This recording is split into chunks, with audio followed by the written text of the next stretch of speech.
We had originally thought of this as sort of two different ways of exploring 18th century trade from Ireland that were really quite separate. But I think what the talks we've just had have demonstrated is how everything is interconnected, including French, Irish, and Caribbean links.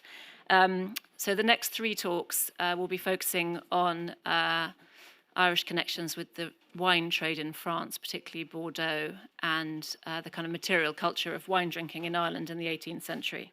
So we'll start off with Dr. Tara McConnell, who's a food historian with a specialist interest in drinking studies, she tells me, which is a great thing to have on your CV. Her most recent book was a book called Honest Claret, The Social Meaning of Georgian Ireland's Favourite Wine.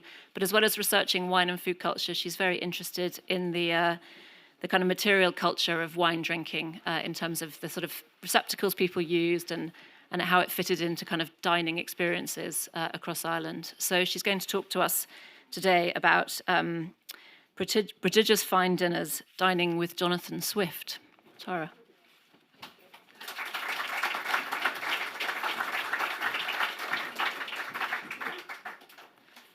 Thank you, Victoria. And I'd just like to start by thanking both Victoria and Simon, and also the committee of the West Cork History Festival for so kindly asking me to speak to you today.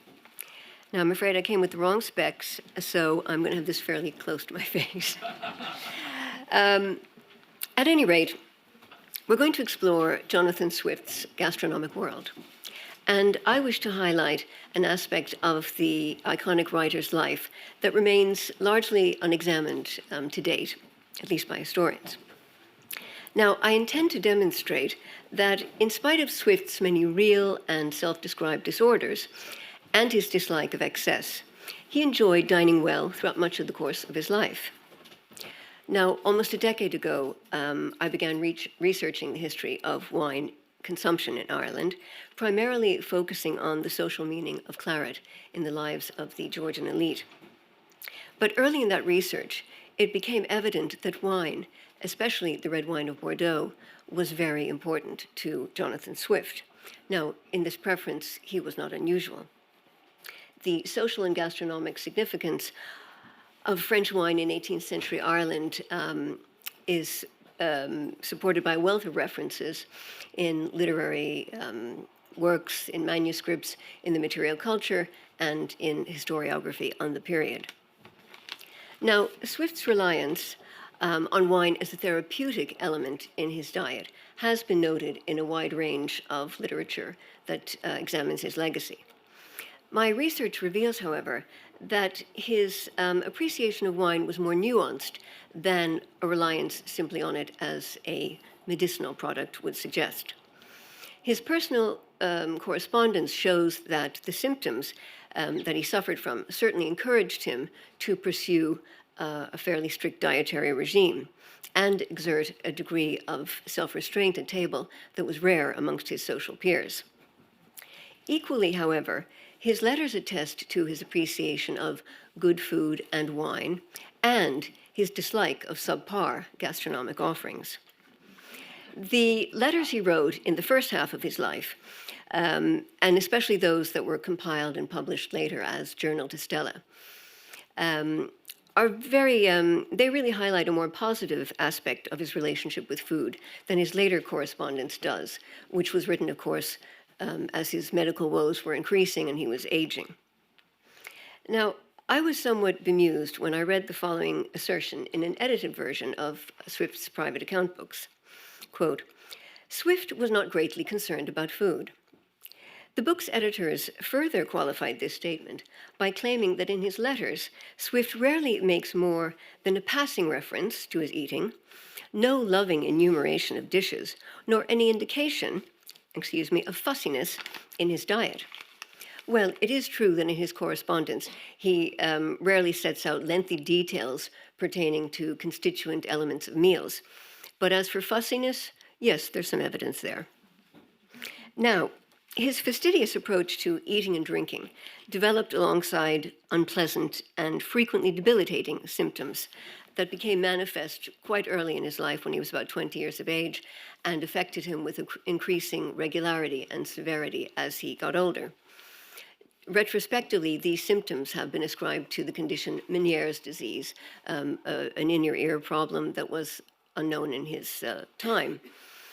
And vertigo and tinnitus were prominent aspects of that.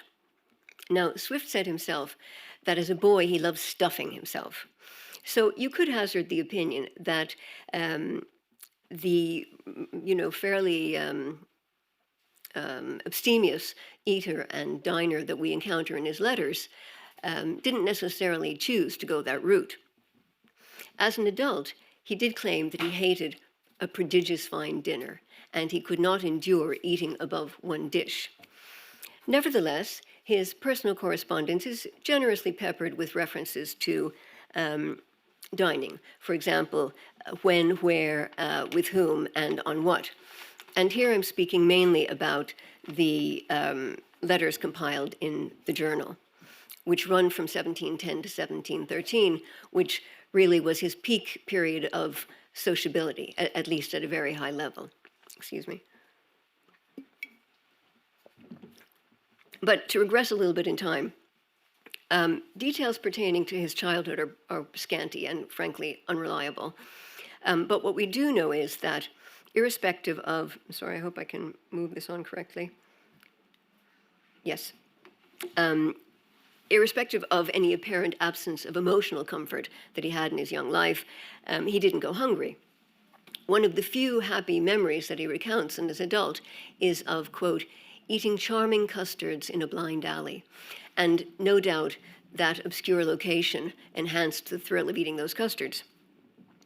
Now, at school in Kilkenny and later as an undergraduate at Trinity College in Dublin, doubtless he subsisted on plain, wholesome fare, the kind you'd expect to be served in the refectory of an educational institution. But after the change in monarchy in 1688 in England, like many actually, Swift decided to seek his fortune and safety in England. And by 1689, he was working as secretary to Sir William Temple, who was a former diplomat and a successful restoration courtier. Also a well-known essayist in the period. And there he is. He was considered quite good-looking, and there's a later version of his house in Surrey. Now, when Swift joined his household, Temple was living as a country gentleman with his family and devoting himself to developing his gardens and his writing.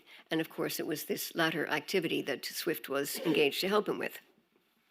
Now, the years that Swift would spend at Moor Park actually helped to shape many aspects of his later life, including firm ideas that he held about diet. Fashionable elites in the 17th and 18th century Europe were very keen on garden design and fruit cultivation. And Temple noted that throughout the reign of Charles II, gardening had become very fashionable in England, a trend mirrored in Ireland.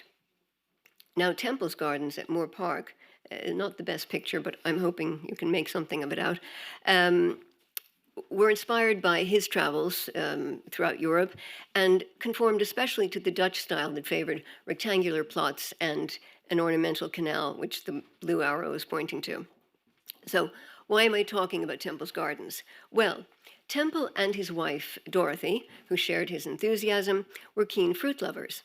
And one can easily imagine a passion for fruit being instilled in the young Swift by their enthusiasm, and also Temple's famous essay upon the gardens of Epicurus, or of gardening in the year 1685. Now, in this work, referring to the fruits of his own garden, Temple talks about French visitors oohing and awing over his peaches and nectarines and saying they're just as good as any in France, and Italian visitors likewise acknowledge that his white figs are as good as any to be found in Italy. Now, Temple's boasts reach new heights in the following description. Quote, My orange trees are as large as any I saw when I was young in France, except those of the Palace of Fontainebleau, or what I have since seen in the Low Countries, except some very old ones of the Prince of Oranges, leaving readers in no doubt as to the level of his competition. Now, could it be any coincidence that Swift retained a fondness for oranges throughout his life? Well, as late as 1739, the Earl of Orrery assures Swift that, quote, "Certainly the best oranges, I mean the preserved ones, are the produce of your table." And the Earl finds this Swiftian delicacy so appetizing that he implores the Dean to "send me the receipt then to imitate you in eating glorious oranges." Lady Orrery joins her entreaties to mine, that you would be so good as to send us the receipt as soon as you can. Now, amongst the various fruits that Swift mentions throughout his life in the course of his correspondence, the one fruit that he never complains about or says caused him any ill is the orange. Now, whether this is because they're generally described as having been cooked or preserved in some way, he talks about oranges roasted or toasted. This may explain why he tolerated them. Or perhaps the fact that roasted oranges were a popular accompaniment to claret, and that Stella, Mrs. Esther Johnson, his friend, also enjoyed the combination. Somehow this convinced him of their wholesomeness. Now, this is supposition on my part, but there is frequent reference to both his and Stella's enjoyment of oranges and claret. Now, in the journal alone, Swift references oranges 8 times in relation to himself and Stella. Usually he's telling her to head off to her favorite pastime, which appears to have been playing cards, and to enjoy her roasted oranges and claret. Now, orange lover that he may have been, Swift nevertheless drew the line at accepting gifts of oranges from strangers. When a person whose name he didn't recognize attempted to deliver a parcel of them to his lodgings in London in 1713, Swift told his servant to dismiss that person. And he mused afterwards that, okay, maybe the would-be donor was not ill-intentioned and the gift was harmless, or it was equally possible that his intentions were quite villainous. Either way, Swift chose to err on the side of caution, saying, "Let them keep their poison for their rats. I don't love it." Now, he might sound a little bit paranoid there, and perhaps at the end, if you ask me, I'll explain that he wasn't necessarily. Interestingly, in Swift's correspondence with Esther Vanessa van Humrig, his other possible love interest, an orange is only mentioned twice, and the fruit is spoken strictly in the singular term. Now, in both instances, Swift speaks, perhaps enigmatically, about having them with coffee, never claret. Now, Swift, of course, would have eaten oranges and certainly other available fruits in 17th century Ireland. But it's probable that it was at Moore Park that he first had access to a wide range of familiar fruits in profusion. Now, I'm not going to repeat all of Temple's effusions on his fruits. Suffice it to say, he had the very best apricots, peaches, figs, pippins, cherries, pears, and plums, amongst others. And I'm sure they looked every bit as good as those fruits. Now, it may seem that I'm paying an undue amount of attention to the subject of fruit. However, fruit is mentioned fairly frequently in Swift's personal correspondence, and his agonies over its consumption, should he or shouldn't he, regularly tortured him whenever longed-for fruits were in season or within reach at table.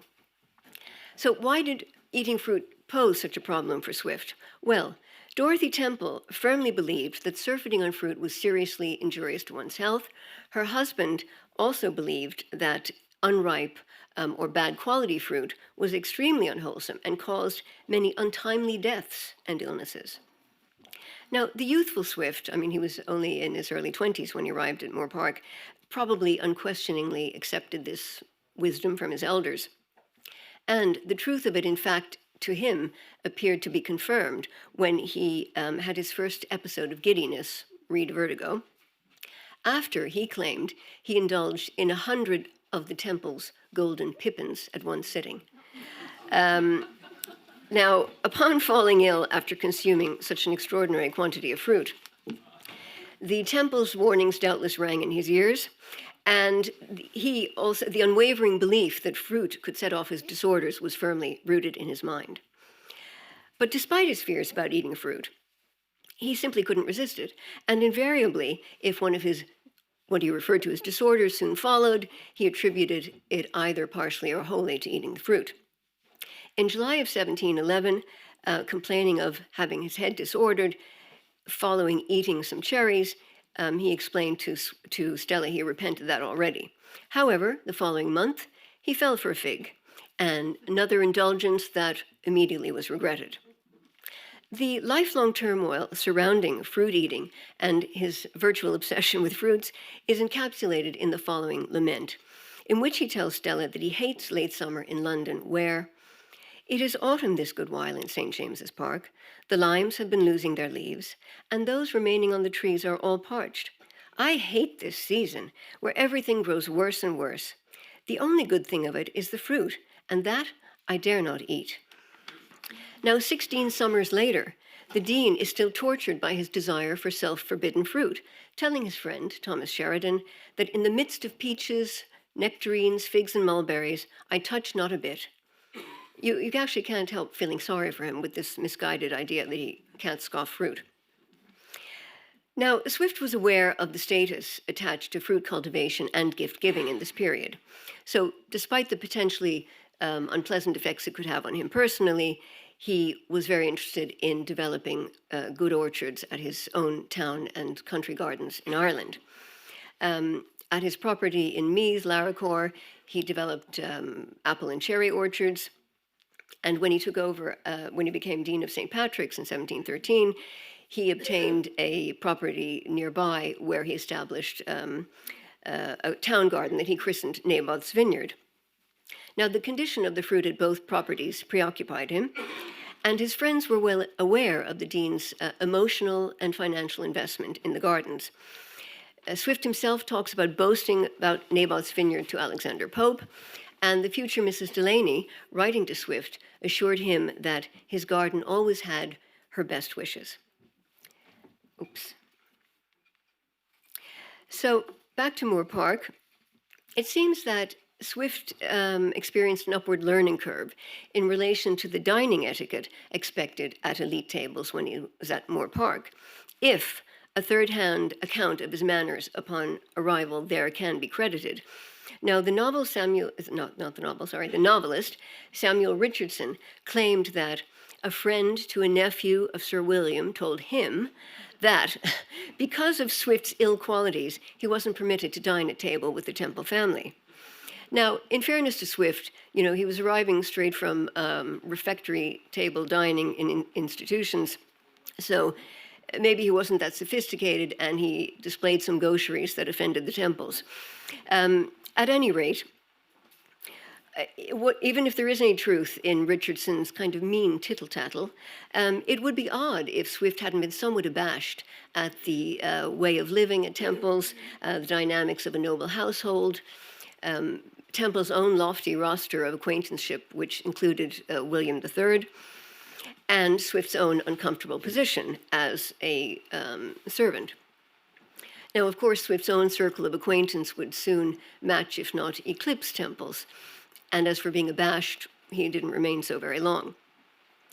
Nevertheless, Temple's stated approach to life and diet, as encapsulated in his memoirs, and his mode de vie must have initially at least impressed his secretary. And Swift's future comportment seems to bear that out. He appears to have adopted Pythagorean precepts that were praised by Temple in his memoirs, especially, quote, to avoid diseases in the body, perturbations in the mind, and luxury in diet. Now, towards the end of Swift's residency at Moore Park, he told a friend he was living there in great state. The Temples were away temporarily. Somewhat wryly, Swift described the scene. The cook comes in to know what I please to have for dinner. I ask very gravely, what is in the house? And accordingly give order for a dish of pigeons, etc., etc. So you can almost imagine Swift imitating his noble employer and taking no small pleasure in doing so. At this point, Swift was 31 years old, more or less a dependent in another man's household, and a relatively insignificant clerical gentleman whose prospects of advancement in the church were poor. So I don't think it's surprising that you can hear the real pleasure he takes in briefly acting the Lord, and I do think that his interest in selecting his menu is unfeigned. Also, at this point, he's displaying a confidence that suggests that any of the rough edges he may have arrived with at Moor Park have been thoroughly ironed out. So let's, that bare little room there is supposedly where he did his own personal writing. But I want to move on to the period that I suspect was most influential in developing his tastes in food and drink. So the journal years, I'll call them 1710 to 1713. So in 1710, Swift was commissioned for a second time to negotiate on behalf of the Anglican Church for the removal of certain dues that were levied on clerical incomes in Ireland. And to do so, he had to treat with the highest level ministers in Queen Anne's government. Now, at this point, he had had some success as a writer. A Tale of the Tub had been a great success. So he was a somewhat mature, you might say, enfant terrible of letters. And as such, he was lionized by figures in the highest levels of the English court and literary society. So dinner invitations abounded, and the journal provides a virtually daily record of his dining activities over this 3-year period. It reads pretty much like an epistolary diary, with Swift recounting both great and small events as they happen to him on a day-to-day basis. From conversations with his friend Robert Harley, who was Lord High Treasurer, to complaints about his unreliable servant, the diary abounds with details about late Stuart London and Swift's life there. But early in the journal, Swift calls attention to the fact that he had formed a habit of telling the recipients of his letters, Esther Johnson, Stella, and her companion, Rebecca Dingley, where, with whom, and on what he dines. Quote, "I will tell you something that's plaguey silly. I had forgot to say on the 23rd in my last letter where I dined, and because I had done it constantly, I thought it was a great omission, and was going to interline it. But at last, the silliness of it made me cry, pshaw, and I let it alone." Now, he didn't bother in this instance to retroactively insert the missing dining information. However, he did continue to regularly update the Dublin ladies about his eating, his drinking, and his dining engagements. So he obviously thought the information was important enough to avoid such omissions. Now, on any given day, he would juggle multiple invitations from the most powerful political figures in Anne's court. Rarely did he have to buy his own meals in a tavern or a chop house, although when he chose to do so with friends, he often complained because it, quote, "cost me money, faith," unquote. Swift's circle of acquaintance was both wide and democratic. The cast of characters who comprised his dining companions ranged from Robert Harley right down to impoverished cousins.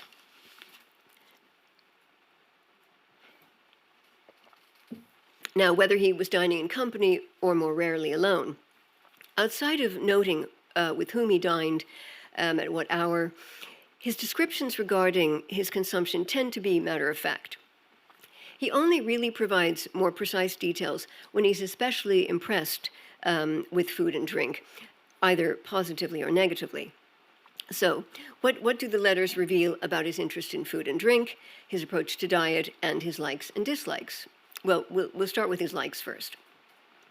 So we've established his love-hate relationship with fruit already, so we'll move on to some other foods. And, oh, sorry, I missed Queen Anne there and Robert Harley.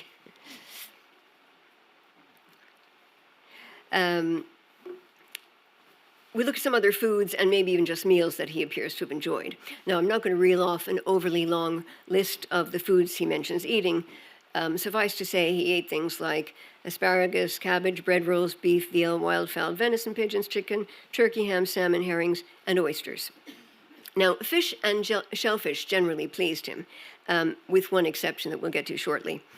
He told Stella that he'd, quote, grown a mighty lover of herrings, unquote, in London. And he must have enjoyed them in Dublin too, because he noted that the Dublin herrings were larger than those available in London. Oysters also went down well. After Lord Masham, husband of Queen Anne's then favorite Lady Abigail Masham, quote, made him go home with him to eat boiled oysters, Swift sent the recipe back to his dears in Dublin. Take oysters, wash them clean, that is, wash their shells clean. Then put your oysters into an earthen pot with their hollow sides down. Then put this pot into a great kettle with water, and so let them boil. Your oysters are boiled in their own liquor and not mixed with water. Now, I find the degree of precision in this recipe pretty impressive. The fact that Swift emphasizes that the oysters cook in their own juice shows that he appreciates the fact that their flavor was thereby intensified as opposed to being diluted.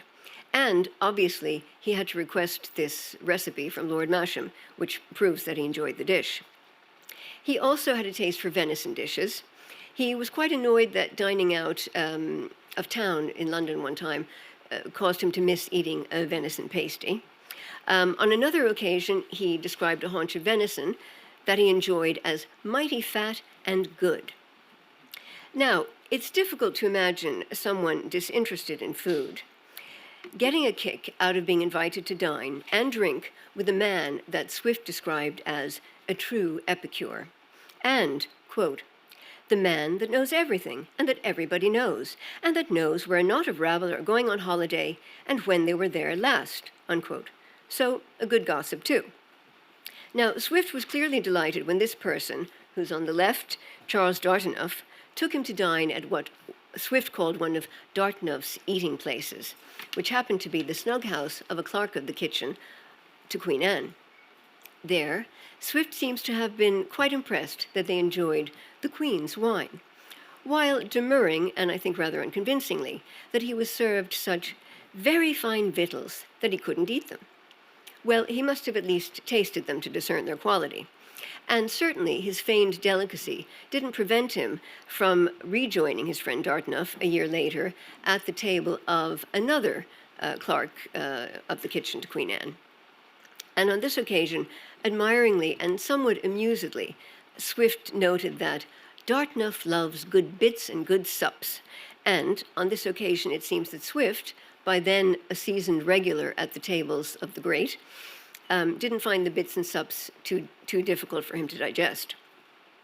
Now, as much as he appreciated fine fare, it never caused him to disdain simpler dishes.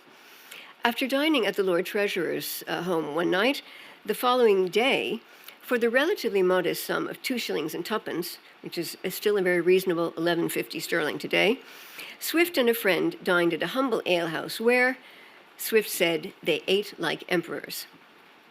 Now, mutton was a favorite meat, and Swift usually specifies the cut that he dined on, whether it was chop, breast, loin, leg, or shoulder.